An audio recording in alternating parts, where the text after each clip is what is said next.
Hello everyone and welcome to our channel. Today we are talking about coffee. You wake up, you need it, you crave it. That rich, dark magic in a mug, coffee.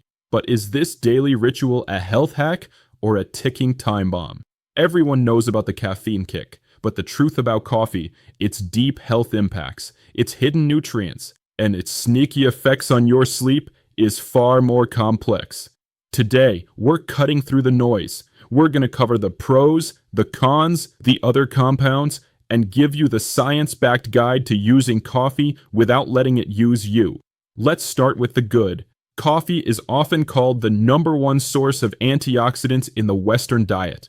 That's not just marketing, it's true. Studies consistently link regular, moderate coffee consumption, about 3 to 4 cups a day, to reduced risk but several major diseases.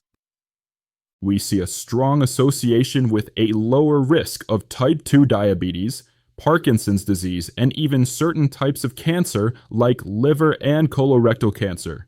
It's a powerful anti-inflammatory tool. Now, for the flip side, the cons. Too much coffee, particularly when consumed too quickly, can lead to the classic symptoms we all know. Think jitters, anxiety, and a rapid, sometimes irregular heart rate.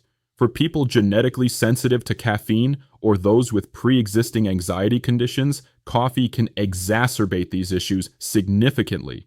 In addition, persons with heart arrhythmia or high blood pressure should avoid coffee. The secret power of coffee isn't just the caffeine, it's the complex blend of other compounds.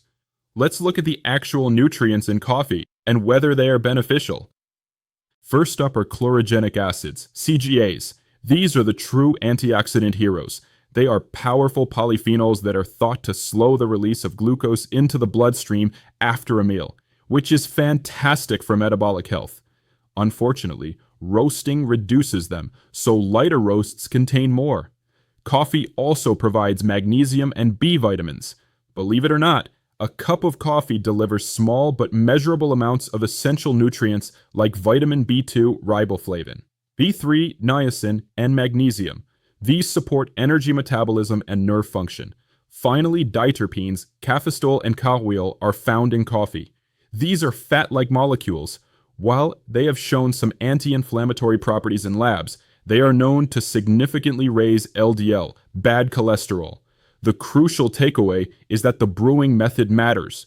Paper filters trap the diterpenes, which is why filtered coffee is heart healthier than unfiltered methods like French press or espresso. Sleep quality is where coffee becomes a double-edged sword. Caffeine is an adenosine receptor antagonist. Adenosine is the brain chemical that builds up throughout the day, making you feel sleepy. Caffeine essentially blocks this signal. The crucial concept to understand is the caffeine half-life.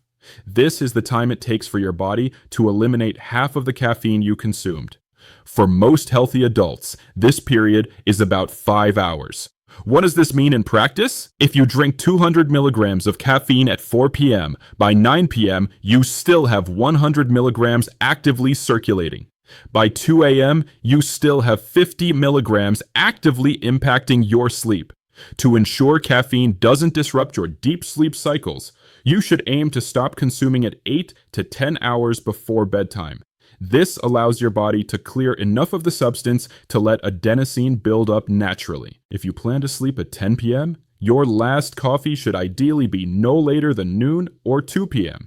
This is the single most important change you can make for better sleep quality. Remember, your body repairs itself during sleep, and sleep quality is therefore highly important for your health. Another key factor impacting your sleep is coffee's famous diuretic effect.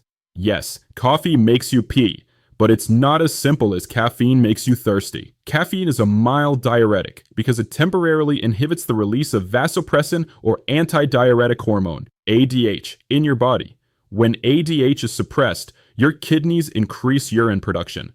If you drink coffee too late, even if the caffeine itself is mostly metabolized, the increased fluid intake and the mild diuretic effect can lead to nocturia, or waking up to urinate. Waking up in the middle of the night, even briefly, fractures your sleep architecture and prevents you from entering necessary deep and REM stages. So again, That 8 to 10 hour cutoff is key for both chemical and practical reasons. So basically, caffeine is great for providing you with temporary energy and focus, but it also can inhibit sleep. There are also other compounds in coffee that are very beneficial for health. But for now, let's focus on caffeine. Other beverages contain caffeine, and these beverages should also be considered in the amount of caffeine that you consume during a day. The recommended amount is no more than 400 milligrams. Let's look at the amount of caffeine in the various beverages that you may consume in a single day. In this caffeine ranking, number 1 is pre-workout powders mixed in liquids designed to improve your energy during workouts. These can contain 400 milligrams of caffeine alone. A standard 8-ounce cup of drip coffee usually contains between 95 and 165 milligrams. But a large 16-ounce chain coffee can easily hit 300 to 400 milligrams. A standard 8.4-ounce energy drink typically holds 80 to 100 milligrams. However, the larger 16-ounce cans often contain 160 to 300 milligrams. A single shot of espresso is only 63 milligrams, but it's concentrated. A double shot, used in most lattes and cappuccinos, is around 126 milligrams. A standard 8-ounce cup of tea is a moderate 25 to 48 milligrams, offering a much gentler energy curve. A typical 12-ounce can of soda contains 30 to 40 milligrams. Remember to include these amounts in your calculation of total daily caffeine consumption, and to stop consumption 8 to 10 hours before bedtime. So what's the final verdict on coffee? It is a complex, nutrient-rich beverage that, in moderation, is demonstrably good for your health and longevity. But the key to unlocking those benefits without sacrificing your sleep and sanity lies in precision timing. Respect the 5-hour half-life and stick to that 8 to 10 hour cutoff before bed. If you enjoyed this deep dive into the science of coffee, hit that like button and subscribe. Please share this video with friends who may benefit from viewing it. Thanks for watching, and remember our motto: live long and live healthy. It's the very best thing that you can do for yourself.